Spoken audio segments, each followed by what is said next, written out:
there, it's Darcy Sullivan from the Clinic Marketing Podcast and Propel Marketing and Design. Before we dive into today's episode, I'd like to take this opportunity to invite you to a brand new, limited time, on-demand webinar called How to Dominate Google Search, Google Maps, and AI-driven search results. This is designed just for clinics. In just 1 hour, you'll get a roadmap for boosting your online visibility, making sure people near you find your clinic first, all without paying for ads. You'll also walk away with a free patient-centered SEO action plan. If you've ever felt buried in the Google results or puzzled about how to rank higher for your targeted keywords, this webinar is for you. Register now by visiting propelyourcompany.com/learn or grab the link in the show notes.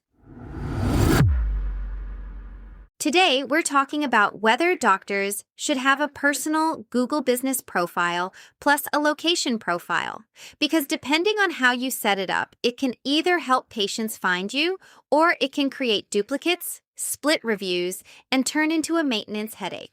Also, if you've ever had a provider leave and their personal listing still shows up at your practice address, stay with me. That is a super common problem. And later in the episode, I'll walk you through the clean way to handle it without accidentally making your own listing weaker in the process.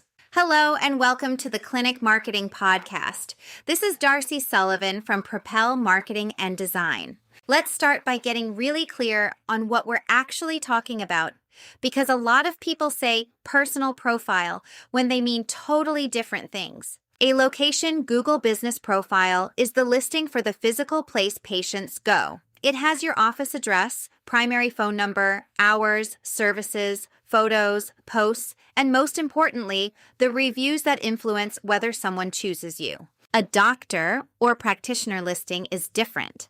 That's a listing that represents an individual provider, often named something like Dr. Jane Smith, and it can sometimes show the same address as the practice or a different address depending on where they see patients. So the real question is not, can I have both? Because technically, sometimes you can.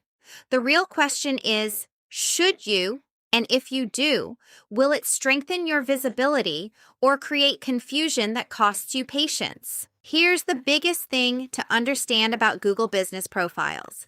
Google is trying to show the most helpful, most trustworthy result for the search.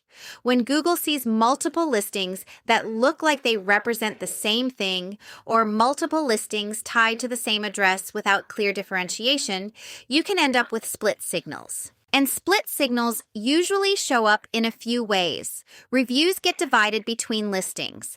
Patients get confused about who they are booking with. Calls go to the wrong phone number. Messages go unanswered. Or the wrong listing shows up for the wrong search. That is why more profiles is not automatically more visibility. Now let's talk about when a separate doctor listing can actually make sense. A practitioner listing can be helpful when the doctor is a real standalone brand. In other words, people search their name specifically, and that name carries demand. Think referrals, word of mouth, or people moving into town and searching a specific provider they were told to see. It can also make sense when a doctor truly practices at more than one location, or when a practice has multiple providers who are commonly searched by name, and there is enough operational capacity to maintain those listings accurately. The key phrase there is maintain accurately. Because if you create practitioner listings, you now have more profiles that need ongoing attention. Hours, holidays, photos, posts, review responses, and overall accuracy. If you do not have a plan to keep those updated, that is when listings go stale. And stale listings create confusion and lost trust. Also, and this is important, the goal should never be to double rank by trying to get 2 pins at the same address. That approach is risky. Very, very risky. Even if it works temporarily, it can create duplicates, verification headaches, and it often backfires later, especially when staff changes happen.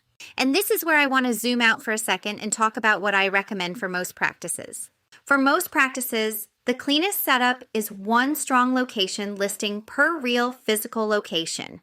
Then you use your website to do the heavy lifting for doctor name searches. That means having a solid team page and individual bio pages for each provider.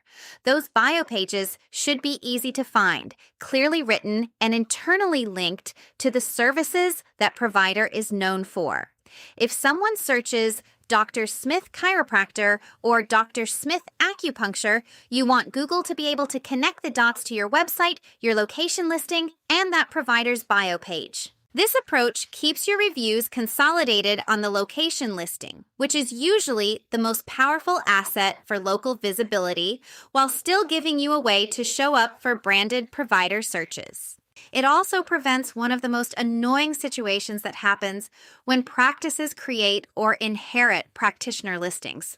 Remember that scenario I teased at the beginning? A doctor works at your location, they have their own listing, then they leave, but their listing is still showing your practice address?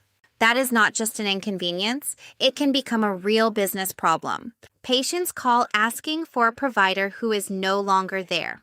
Reviews end up on the wrong profile. Google starts to see mixed signals about who is actually at that address. And if there are multiple listings floating around, it can reduce the clarity and strength of your main location listing. This is one of the reasons I do not treat practitioner listings as a default move. They can be helpful in the right situation, but they can also outlive your relationship with the provider. And then you are the one dealing with the fallout. So let's talk about what to do if that is happening to you. First, clean up your own signals because Google learns from what it sees across the web. If your website still shows that doctor on a team page, or you still have an old bio page live, or they are still mentioned on service pages, Google may keep associating that provider with your address. So step 1 is to remove or update those references. Update your team page, remove or redirect old bio pages as appropriate. Make sure your About content reflects current providers.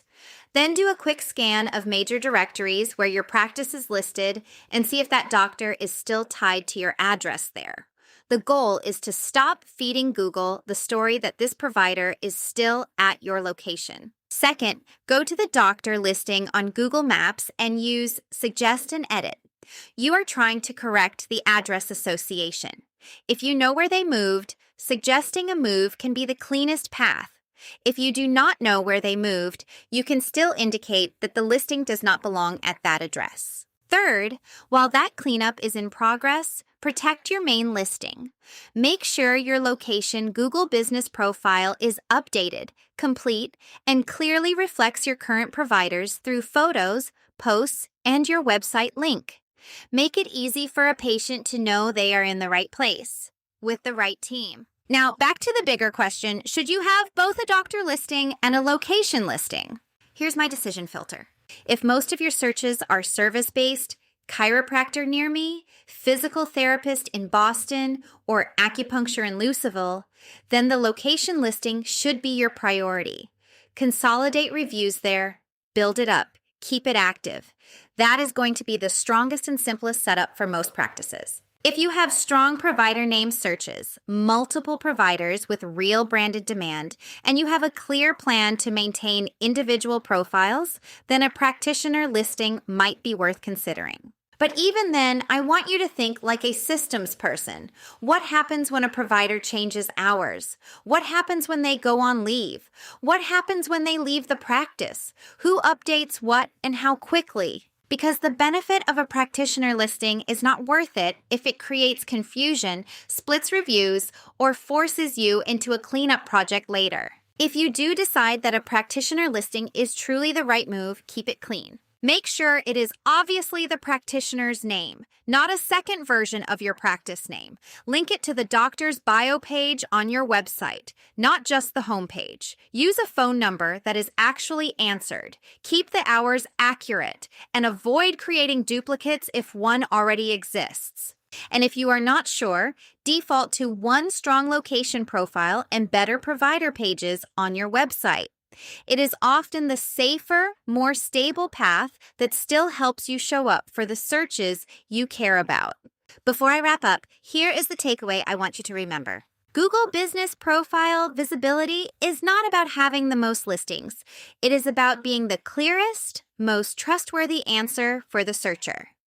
Clarity wins. So, if your setup today is messy or you are dealing with a former provider's listing still attached to your address, do not panic.